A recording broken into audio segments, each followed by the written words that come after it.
성탄절을 기다리며 4주간 대림절 절기를 보내고 있습니다. 오늘은 대림절 셋째 주일입니다. 예수님의 오심을 고대하며 기다리는 여러분 모두에게 크신 은혜와 복이 날마다 경험되시길 주님의 이름으로 기원합니다. 대림절 4주 동안에 우리가 기억해야 될 여러 주제들이 있습니다. 이것은 한국교회뿐 아니라 세계 교회들이 이 대림절 기간에 생각해야 될 주제이기도 합니다. 첫째는 회개에 대한 부분입니다. 우리가 대림절 기간에 예수 그리스도를 기다리면서 우리 안에 잘못된 것이 있다면 그것들을 하나님 앞에 고백하고 회개하는 기간으로 삼아야 된다는 것입니다. 두 번째는 기다림의 시간이라고 하는 것이죠. 그래서 대림절이라고 하는 이 단어의 뜻이 기다리다, 오시는 분을 기다리다 이런 뜻이죠. 원래는 기다림이라는 뜻보다는 오다라는 뜻이에요. 그런데 이 오다라고 하는 그 뜻은 결국에는 예수 그리스도를 기다리는 것과 마찬가지이기 때문에 기다림이라고 하는 주제를 우리가 날마다 기억해야 된다라고 하는 것이죠. 세 번째는 사랑의 나눔의 기간이어야 된다라고 하는 것이죠. 예수 그리스도께서 이 땅에 오셔서 사람들을 위해서 자신의 몸을 희생하신 것 뿐만 아니라 병든 자와 가난한 자들을 위해서 섬기셨던 모습들을 우리가 본받고자 하는 그런 절기를 보내는 것이죠. 마지막은 만남과 화해라고 하는 것입니다. 우리가 죄 가운데 있었을 때 예수 그리스도께서 이 땅에 오셔서 십자가의 죽으심으로 하나님과 우리의 관계를 화목하게 하셨다. 그래서 그분이 화목제로 드려졌다 이렇게 우리가 표현하기도 하지요. 그래서 대림절 기간은 만남과 화해의 주제를 가지고 묵상하는 절기이기도 합니다. 이런 네 가지 주제 중에 오늘은 기다림을 주제로 여러분들과 말씀을 나누고자 합니다. 성도들이 살아가는 인생을 한마디로 정의한다면 그것은 아마 기다림의 시간이라고 할 수 있겠습니다. 이런 기다림의 인생을 성경에서 비유로 설명하고 있습니다. 그것은 신랑을 기다리는 열 처녀의 비유가 그렇습니다. 이 열 처녀 비유에 보면 슬기로운 다섯 처녀가 있고 어리석은 다섯 처녀가 있습니다. 슬기로운 다섯 처녀는 등과 또 그 등을 밝힐 그 기름을 넉넉히 준비했습니다. 그래서 기다리다가 신랑이 도착했을 때에 그 기름이 떨어지지 않아서 신랑을 맞이할 수 있게 되었다는 이야기죠. 반면에 어리석은 다섯 처녀는 등은 준비했는데 기름은 넉넉히 준비하지 않았습니다. 그래서 신랑이 오기 전에 기름이 다 떨어져서 기름을 구하러 간 사이에 신랑이 도착하고, 그래서 슬기로운 다섯 처녀는 신랑을 맞이한 반면에 어리석은 다섯 처녀는 신랑을 맞이하지 못했다라는 비유입니다. 이 비유에 담긴 두 가지 의미가 있습니다. 하나는 준비 없이 기다리는 것은 의미가 없다는 것입니다. 그냥 마냥 대림절 기간에 예수님을 우리가 아무런 준비 없이 그날이 오기를 기다리는 것은 의미가 없다는 것이죠. 다시 말해서 신랑 되신 예수님께서 이 땅에 오셔도 그분을 맞이할 수 없게 된다라고 하는 것입니다. 둘째는 기름을 넉넉히 준비해야 된다는 것입니다. 예수님이 이 땅에 오실 때 과연 우리가 무엇을 준비해야 되는가에 대한 철저히 알아가는 동시에 그 안 것을 삶에서 실천하면서 오실 예수 그리스도를 기다려야 된다라고 하는 것입니다. 예수님의 재림을 기다리는 인생이라면 누구나 준비가 필요합니다. 앞서서 말씀드린 것처럼 우리 그리스도인의 인생은 기다리는 인생이에요. 예수님의 재림을 기다리는 인생입니다. 또한 비유처럼 준비되지 못하면 신랑 되신 예수님을 우리가 맞이할 수 없다는 것입니다. 오늘 우리는 예수님의 재림을 기다리면서 무엇을 준비해야 하는지에 대해서 오늘 본문 말씀을 통해서 묵상해 보고자 합니다. 여러분, 고린도전서는 사도 바울이 고린도에 있는 성도들에게 쓴 편지입니다. 고린도 교회는 분쟁이 있는 교회였습니다. 그들이 마음을 같이 하지 못해서 흩어져 있던 교회였습니다. 그런데 바울은 이들에게 그리스도의 이름으로 마음과 뜻을 같이 하라고 권면하면서 이 편지를 썼습니다. 그리고 그들이 같은 마음을 품고 무엇을 해야 될지에 대해서 쓰고 있는데요. 오늘 본문에서는 한마디로 예수 그리스도께서 나타나실 때까지 너희가 준비하라는 이야기입니다. 여러분, 대림절의 어원은 라틴어 아드벤투스라고 하는 이 단어에서 온 것인데요. 영어로 하면 어드벤트, 오다라는 뜻이에요. 오다. 누가 오시는 거예요? 예수님께서 오시는 거죠. 우리는 예수님의 재림을 기다리고 있습니다. 사도 바울은 고린도에 있는 성도들에게 성도의 정체성은 바로 이 예수님의 재림을 기다리는 것이라고 정의했습니다. 그리고 이런 성도들이 예수님을 기다리면서 그저 세월을 보내는 기다림이 아니라 그 시간들 동안에 신랑 되신 예수님을 맞이하기 위해서 우리가 무언가 준비되어야 한다고 이야기하고 있습니다. 분쟁이 있는 이 고린도 교회가 그냥 아웅다웅 다투는 것이 아니라 이제는 재림하실 예수님을 준비할 때다라고 이야기한 것이죠. 오늘날 교회들에게는 여러 가지 분쟁의 소식들이 끊임없이 들려오고 있어요. 특히 리더십이 교체될 때 여러 가지 맞지 않는 부분들이 드러나고 또 교회가 탈바꿈하기 위해서 체질을 바꾸기 위해서 여러 가지 어려움을 겪기도 해요. 그런데 이런 기간들 동안에 교회가 다툴 것이 아니라 분열될 것이 아니라 그리스도의 이름으로 마음과 뜻을 같이 해야 된다라고 하는 것입니다. 그리고 제일 우선되는 가치는 바로 예수 그리스도의 오심을 기다리는 것이라고 사도 바울은 이야기하고 있습니다. 여러분, 오늘 이 본문의 말씀을 통해서 과연 이 대림절 기간에 우리 교회가, 우리 성도들이 무엇을 준비해야 될지를 바로 알고 깨닫는 귀한 시간이 되시기를 바랍니다. 그 첫째는 부족함이 없이 준비하라고 되어 있습니다. 도대체 뭐가 부족하길래 이 부족한 것들을 채우라고 우리에게 요구하시는가? 오늘 성경에서는 세 가지를 채우라고 강조하고 있습니다. 4절에 보면 주신 은혜에 대한 감사를 채우라라고 되어 있습니다. 사도 바울은 고린도 교회를 이렇게 진단할 때 이 고린도 교회와 고린도 교회에 있는 성도들에게 주신 하나님의 은혜가 있다라고 진단했어요. 그러니까 하나님께서 이 고린도 교회를 사랑하시는 거죠. 그래서 이 교회와 성도들에게 주신 은혜가 많다는 거예요. 여러분, 주신 은혜가 많으면 우리가 제일 먼저 반응하게 되는 것이 무엇입니까?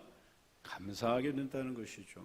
은혜가 많으면 감사하게 돼 있다는 거예요. 그런데 고린도 교회는 하나님의 주신 은혜가 많은데 감사하지 못하고 오히려 불평하고 불만스럽게 이야기를 털어놓다가 너 나와 의견이 달라, 너도 나와 달라, 이렇게 해서 뿔뿔이 흩어지고 자기의 주장대로 여러 당파를 지어서 교회가 분열되는 안타까운 현실에 있었다라고 하는 거예요.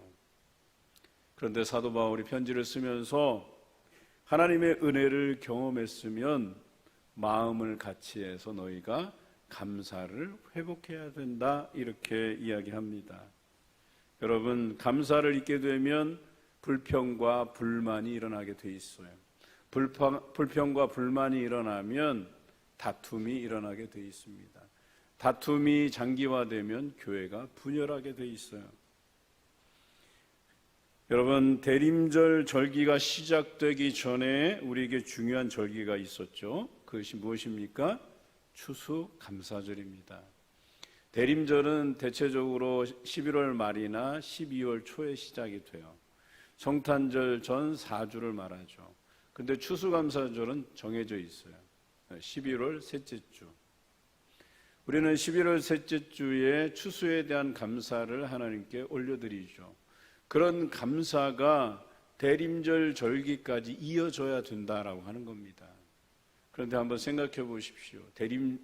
대림절은 대림절이고 추수감사절은 추수감사절이고, 추수감사절 한 주 반짝 하나님 앞에 감사로 표현했다가 대림절 절기 들어와서 또 불평하고 불만스럽게 이야기들을 늘어놓는다면 여러분, 이것이 감사가 이어졌다고 할 수 있겠습니까?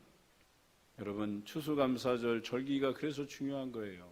하나님 앞에 감사로 드렸으면 그 감사의 마음을 대림절 절기로 이어가서 그 감사로 충만하게 채워져서 하나님 앞에 부족함이 없어야 된다라고 하는 거예요. 그래서 사도 바울은 고린도 교회 성도들에게 너희가 이렇게 분열하고 다투는 이유는 감사가 없어서 그렇다.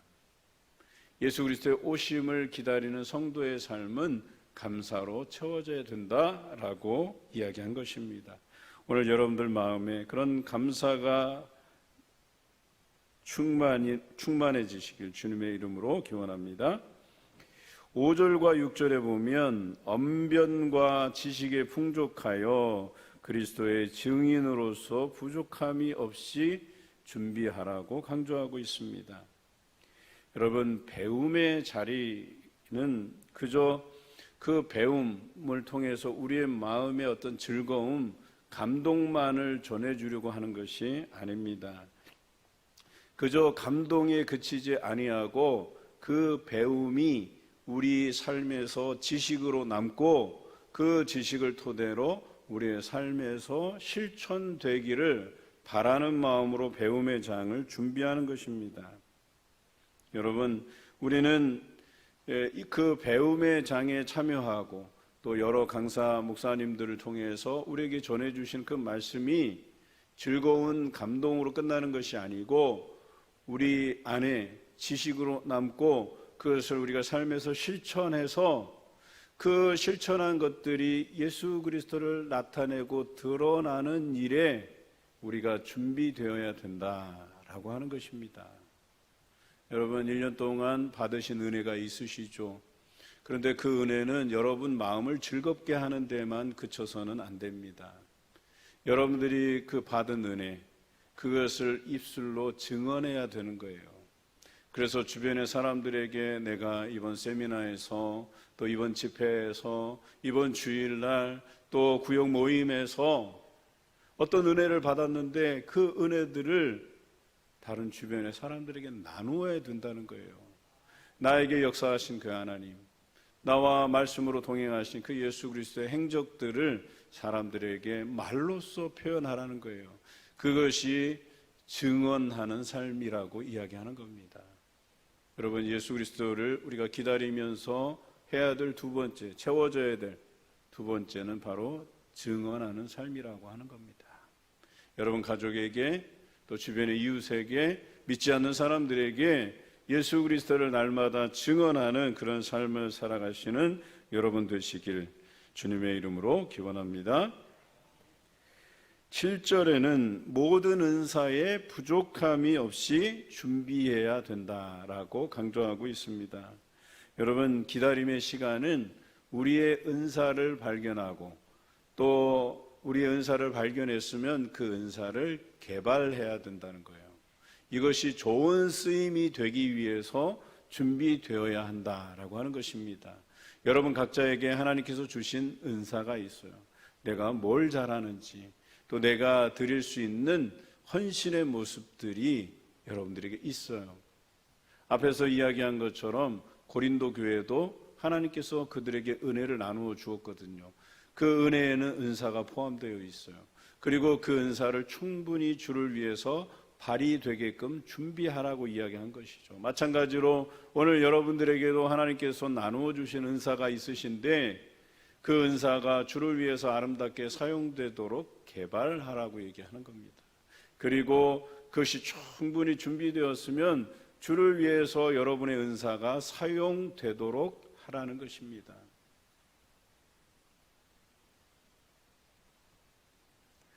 오늘 여러분들의 이 대림절 예수 그리스도의 재림을 기다리는 시간들은 감사와 증언하는 삶 그리고 은사를 개발하는 삶으로 채워가시는 이 기간이어야 됩니다.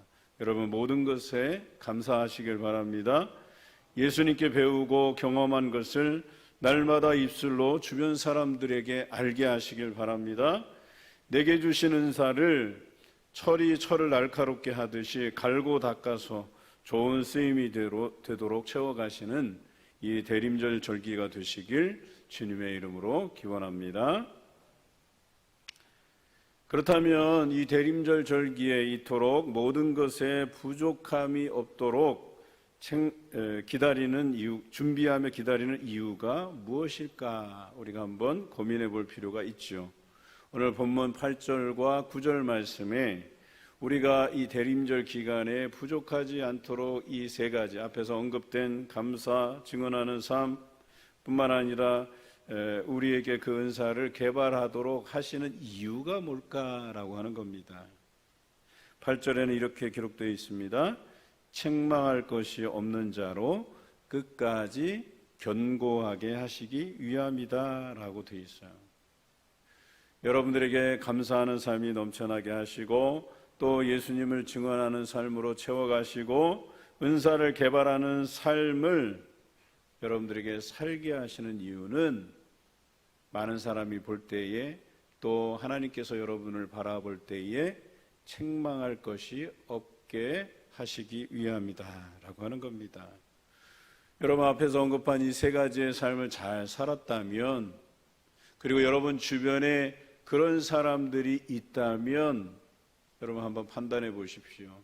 감사가 넘쳐나고 예수 그리스도를 날마다 증언하고 자기 은사를 개발해서 하나님께 좋은 쓰임이 되는 사람들, 여러분 그런 사람들에게서 책망할 것을 발견하실 수 있겠습니까? 아니죠. 오히려 존경하는 마음이 여러분들 새록새록 우리에게 일어날 겁니다. 여러분 각자가 그런 많은 성도들에게 존경받는 사람으로서 성도로서 살아가기 위해서 앞에서 언급한 감사, 증언하는 삶, 은사를 개발하는 삶, 여러분의 삶에 부족하지 않게 채워 가셔야 됩니다. 이것이 바로 우리가 책망받지 않을 만한 이유가 된다라고 하는 것이죠. 여러분 우리가 때로는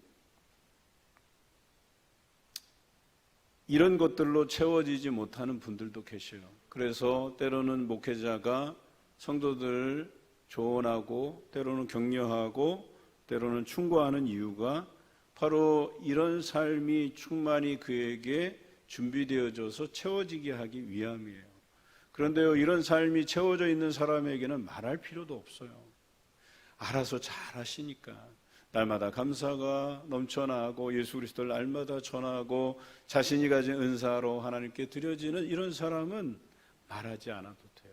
이미 다 알고 있어요. 이미 삶에서 다 실천하고 계셔요.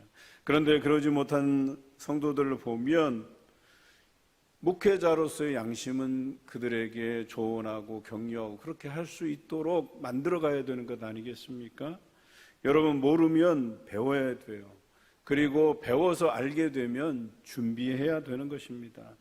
기름을 넉넉히 준비한 슬기로운 다섯 처녀처럼 우리가 갖추어져야 된다라고 하는 것이에요.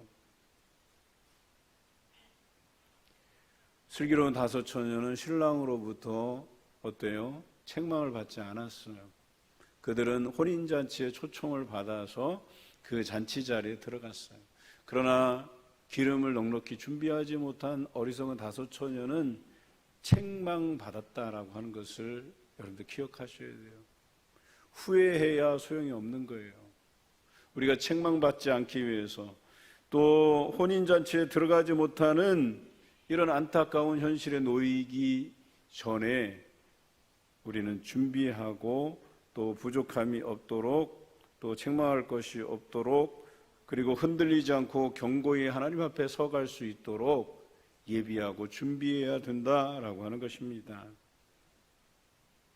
오늘 이와 같이 여러분이 준비되어서 책망할 것이 없는 자로 세워지는 놀라운 역사가 일어나기를 주님의 이름으로 기원합니다. 9절에 보면 우리로 부족함이 없도록 준비하며 기다리는 이유에 대해서 이렇게 설명합니다.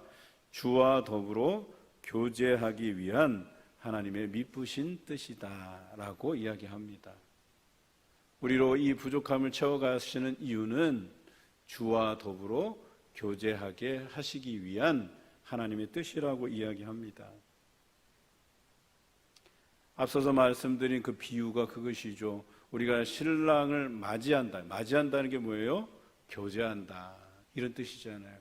혼인잔치에 들어가서 대화하고 이제 그 혼인잔치에서 둘이 서로 한 몸이 되었다라고 하는 것을 기념하는 것 아니겠어요? 마찬가지로 우리가 예수님과 교제하기 위해서는 부족함 없이 준비되어져야 되고 채워져야 된다라고 하는 것입니다. 기름을 넉넉히 준비한 것처럼 우리 삶에 감사로 채워가고 증언하는 삶으로 채워가고 은사를 개발하는 삶으로 채워가면 천국 잔치에 우리가 초대되어서 예수님과 그 인격적인 교회, 영적인 교제들을 나눌 수 있다고 하는 것입니다. 여러분, 일상에서 이제 배우자를 만나서 가정을 이루고 지금까지 살아오시지 않았습니까? 또 우리 젊은 청년들은 앞으로 배우자들을 위해서 기도하고 준비하고 그러지 않습니까? 요즘 TV에서 보면 나는 솔로라는 프로가 있어요. 여기 보면 이제 결혼하지 못한 배우자를 이제 만나기 위해서 준비하는 젊은 남성과 여성들이 모여서 거기에서 서로 소통하고 교제를 하면서 자기 짝이 누군가 이렇게 살피고 찾는 그런 프로그램입니다. 서로의 짝을 찾기 위해서 오랜 시간을 준비했다라고 하는 것을 느낄 수 있는 프로그램이에요. 그래서 어떤 사람은 뭐 경제적인 기반을 닦기 위해서 뭐 집도 준비하고 직장도 이렇게 좋은 직장에 취직하고 또 그런 배우자를 아내로 맞이하기 위해서 남편으로 맞이하기 위해서 또 여러 가지 인격적인 부분들을 다듬어가는 그런 모습들을 보게 돼요. 그런데 제가 주목했던 한 쌍이 있어요. 그 이제 기수별로 돼 있는데 이번에 기수가 11기거든요. 그 11기 기수에 한 남성과 여성이 서로 호감을 갖고 만나는데 첫날부터 불똥이 튀긴 거죠. 그냥 한눈에 보고 인상에 이렇게 호감을 느꼈나 봐요. 그래서 서로 이렇게 잘 통하고 그런데 며칠이 지나서 이 여성이 남성에게 불평하기 시작하는 거예요. 불만이 생겼어요. 그 이유가 뭐냐면 나는 그래도 저 사람에게 적극적으로 하는 것 같은데 저 사람이 나에게 적극적인 표현을 해주지 않아서 이제 불평하는 거예요. 불만스러운 마음을 이제 인터뷰를 통해서 표현하는 거예요. 그런데 며칠이 지났어요. 그리고 나서 남성이 여성에게 편지를 썼어요. 여성이 편지를 읽는 순간 눈물을 쏟기 시작해요.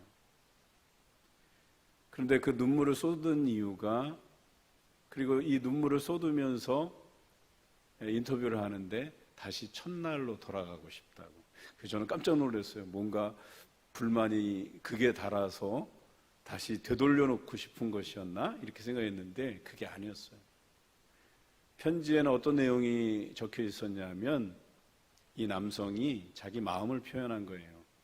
내가 여기 와서 당신에게 너무 소극적으로 표현해서 미안하다. 이런 표현이에요. 자기가 표현이 서툴러서 미안하다는 거예요.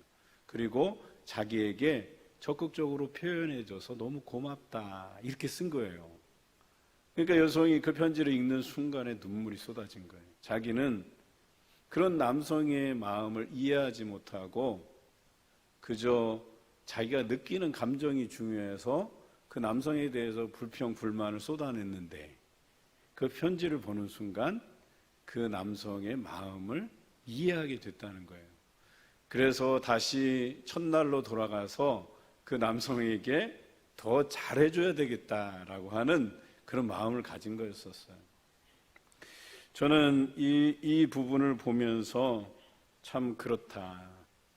이 여성이 인터뷰에서 그런 이야기를 해요. 자기가 지금까지 좋아하는 사람을 여럿 만났지만 연애에 실패했다.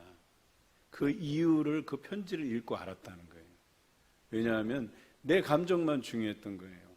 그러다 보니까 저 사람에 대해서 약점이 보이고 불평과 불만이 생기고 그러다 보니까 뭐예요? 좋은 점은 찾지도 못하고 이 남자는 아닌가 보다 해서 여러 번 헤어졌던 거예요. 그런데 그 편지를 받는 순간 깨닫게 된 것이죠. 그리고 자신이 오랫동안 기다려 오다가 비로소 이 편지를 통해서 자신이 뭐가 잘못됐는지를 깨닫게 된 거예요. 그래서 자신이 뭘 해야 될지를 알게 된 거예요. 그 남성을 향해서 내 마음을 더 표현해야지 라고 하는 이런 각오를 하게 되었다는 것이죠. 여러분, 불평과 불만으로는 아무것도 해결하지 못합니다. 좋은 만남, 좋은 교제를 이룰 수가 없어요. 여러분, 예수님 앞에 우리가 기도할 때 투정 부린다고 해서 해결될 건 없다는 거예요. 우리가 예수 그리스도를 이해하고 그분께서 우리에게 약속하신 그 신실한 약속, 하나님께서 우리에게 하신 언약적 그 사랑, 그 언약적 사랑의 결실인 예수 그리스도에 대한 그 사랑에 대해서 결코 여러분 의심하지 마시기 바라요. 왜 우리 예수님께서 나의 삶에 동행해 주시지 않을까? 여러분 의심하지 마시기 바랍니다. 내가 지금 겪고 있는 고난의 한복판 안에서도 우리 예수님께서 우리를 향하신 사랑은 변함이 없어요. 단지 우리가 깨닫지 못하고 있을 뿐이에요. 그것을 깨닫게 되는 순간 우리는 기다릴 수 있게 되는 거예요. 그 신랑에 걸맞는, 예수님께 걸맞는, 그래서 감사의 삶을 회복하고 증언자로서의 삶을 회복하고 우리에게 주신 은사들을 개발하면서 그 신랑과 우리가 혼인잔치에 들어가 교제할 그날을 기다리게 된다라고 하는 것이죠.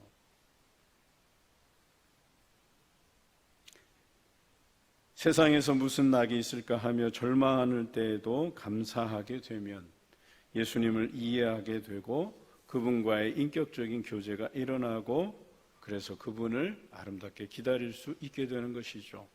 그래서 대림절 절기의 준비가 필요하다는 것입니다. 부족하지 않게 넉넉히 준비함으로 예수님과의 영적이고 인격적인 교제가 일어나는 대림절 절기가 되시길 주님의 이름으로 기원합니다. 여러분, 무엇인가를 바라고 기도할 때 즉시 응답되면 좋지만 또 오랜 기간을 통해 우리가 기다리며 기도하는 생활도 나쁘지 않아요.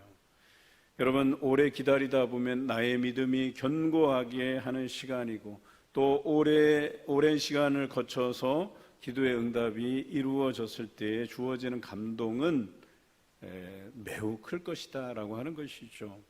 이 대림절 기간 예수님의 오심뿐만 아니라 여러분에게 오랫동안 기다려왔던 기도의 응답이 경험되시길 주님의 이름으로 기원합니다.